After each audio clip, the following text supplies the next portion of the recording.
Ukrayna alev alev yanıyor. Rusya-Ukrayna savaşının başlangıcından bu yana 3 yıldan fazla zaman geçti. Herkes bu işin kısa süreceğini düşünürken tüm Batı'nın neredeyse sonsuz desteğiyle ateş gittikçe büyüdü.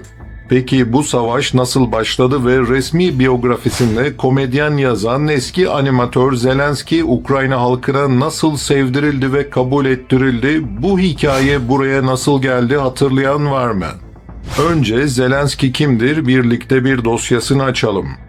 Tam adıyla Volodymyr Oleksandrovich Zelenski 25 Ocak 1978'de o zamanlar Ukrayna Sovyet Sosyalist Cumhuriyeti'nde bulunan Kryvyi Rih'te Yahudi bir ailenin çocuğu olarak doğdu. Zelenski ilkokula başlamadan önce 4 yıl boyunca Moğolistan'ın Erdenet şehrinde yaşadı çünkü babası bir Sovyet mühendisiydi. Zelenski çocukluğunu Rusça konuşarak geçirdi, 16 yaşında yabancı dil olarak İngilizce sınavını geçti ve İsrail'de eğitim almak için burs kazandı ancak babası gitmesine müsaade etmedi. Zelenski 17 yaşında yerel komedi ekibine katılarak eski Sovyet ülkelerinde oldukça popüler olan KVN adlı yarışmaya katıldı ve komedi dünyasına adım attı, rol yeteneği ona peş peşe kapılar açmaya başladı. Zelenski sonra kendi ekibi Kvartal 95'i kurdu ve sık sık Moskova'da komedi gösterilerine çıkmaya başladı. Hatta o dönem Alanya'da Rus turistlerin geldiği her şey dahil otellerde animasyonlara çıkarak Cumhurbaşkanı Erdoğan'ı bile taklit ediyordu. Zelenski artık göz önünde olan bir isimdi ve özel kişilerin radarına girdi. Sonrasında kendi şirketi Kvartal 95'te Halkın Hizmetkarı isimli bir diziye başladı. Zelenski bu dizide yolsuzluğa karşı mücadele eden, halkına hizmet eden kusursuz bir siyasetçiyi oynadı ve Sovyetler Birliği sonrası yolsuzluklardan bunalan Ukrayna halkının hayalindeki kahraman oldu. Ve ne tesadüftür ki sonrasında diziyle aynı isimde bir parti kurdu ve arkasına batılı sermaye gruplarının desteğini alarak seçime girdi.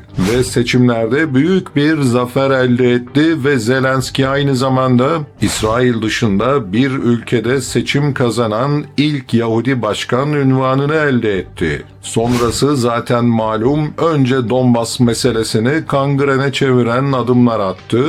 Sonra Rusya'nın net tavrına karşı Ukrayna'yı NATO'ya dahil etme hamlelerine başladı. Hayatında hiç askerlik yapmamış olmasına rağmen üniforma giyerek başkomutan unvanını elde etti. Bilindik hamlelerini yaparak Ukrayna'yı günümüze taşıdı ve sonrası malum. Bugün bir zamanların güzel Ukrayna'sı harabeye dönmüş durumda. Rusya-Ukrayna savaşı ülkemizde az bilinen Donbas sorunu sebebiyle patlak verdi. Herkes savaş hakkında yorum yapıyor ancak Donbas'ın tarihsel arka planını bilenler oldukça az. Rusya'nın 24 Şubat 2022'deki saldırısının gerekçesi ultra destekli Ukraynalı milliyetçi grupların özellikle Azov taburu, Donbas'taki Rusça konuşanlara yönelik etnik temizlik planını durdurmak ve bu nüfusu korumaktı. Rusya iddiasını desteklemek için ıslak imzalı saldırı emirlerini yayınladı, Ukrayna ise bu belgeleri ne reddetti ne de yalanladı. Sovyetlerin dağılması sonrası NATO, Rusya'ya genişlemeyeceği sözü vermesine rağmen Doğu Avrupa'da genişlemeye devam etti ve hala çabalıyor. Ukrayna'nın NATO'ya üyelik vaadi özellikle 2008 Bükreş zirvesi Rusya için kırmızı çizgiydi. Batılı diplomatların gerçekçi olmayan dediği bu üyelik umudu savaşın tetikleyici faktörlerinden birisi oldu tabii ki. Savaş boyunca Ukrayna, ABD, Avrupa Birliği ve NATO tarafından uluslararası normlar çiğnenerek benzeri görülmemiş silah, istihbarat ve mali destekle ayakta tutuldu. Ancak savaş ilerledikçe batılı liderler Macron ve Merkel gibi itiraf etti, Ukrayna'nın ne Avrupa Birliği'ne ne de NATO'ya yakın gelecekte üyeliği mümkün değildi, verilen sözler de aslı olmayan sözlerdi. Savaşın perde arkasındaki asıl amaç Batı'nın küresel planları önündeki en büyük engel olan Rusya'yı zayıflatmaktı ancak bütün bu hesaplar ters döndü. Rusya topyekün savaş ekonomisine geçerek askeri kapasitesini katladı, yaptırımları aştı ve 2024 ortalarında da cephede belirgin ve ezici bir üstünlük sağladı. NATO'nun tüm desteğine rağmen Ukrayna ordusu bugün tükenme noktasında. ABD Başkanı Trump ve NATO eski Genel Sekreteri Stoltenberg dahil batılı liderler artık bunu açıkça kabul ediyor, Rusya savaşı kazanma yolunda. Sonuçta bu trajedinin bedelini de Ukrayna halkı ödüyor.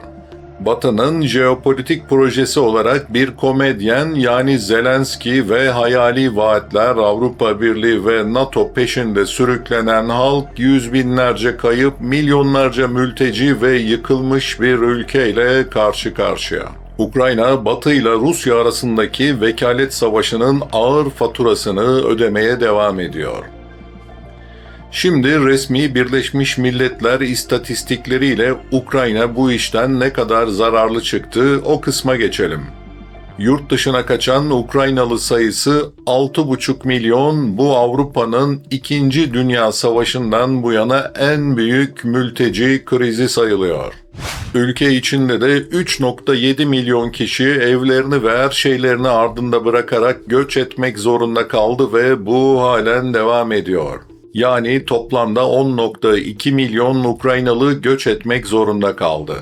200 bin bina tamamen yok oldu, 1,5 milyon tanesi hasarlı. Rusya'nın hedef aldığı elektrik santralleri nedeniyle ülkenin %50'si elektriksiz kaldı. Altyapı zararı olarak 1,5 trilyon dolarlık bir rakam konuşuluyor. Tüm bunların üzerine 24 bin kilometre karayolu, 344 tane imha edilen köprüye ekleyin, 1000'den fazla hastane ve 3000 okul kullanılamaz durumda. Ukrayna ise topraklarının %18'lik kısmını kaybetti ve kontrolü Rus ordusu devraldı ve Ruslar halen ilerlemeye devam ediyor. Yeniden inşa için gereken tutar ise Ukrayna'nın yıllık gayri safi milli hasılasından 5 kat daha fazla. Üstelik en önemli maden yataklarını da kaybettiler. Buralardan elde edilen gelir Ukrayna ekonomisini tabii geçmişte ayakta tutuyordu. Bir de bu işin borçlanma kısmı var. ABD ve Avrupa Birliği ülkeleri bunlarca yıl Rusya'ya karşı kullanılması için o silahları belki ilk birkaç ay bedava verdiler ama sonrasında Ukrayna geleceğe yönelik şekilde ağır şekilde borçlandırıldı ve bu halen devam ediyor. Zelenski savaşı bahane ederek seçimleri iptal etti, o yüzden şu an meşruiyeti de tartışmalı hale geldi. Putin de Ukrayna barış masasına oturduğunda Zelenski'yi muhatap olarak almayacağını ilan etmiş durumda. Kısaca toparlamak gerekirse Batı'nın ipiyle kuyuya inildiğinde aslında her zaman benzer bir senaryo canlanıyor dostlar. Umuyorum ki bu savaş yakında sona erecek ve 1 milyondan fazla gencini kaybeden Ukrayna yaralarını sararak yeniden eski, güzel ve güçlü günlerine, ama bu defa daha sağlıklı kararlar ve bir yönetimle dönebilecek. İzlediğiniz için teşekkürler. Görüşmek üzere, hoşça kalın.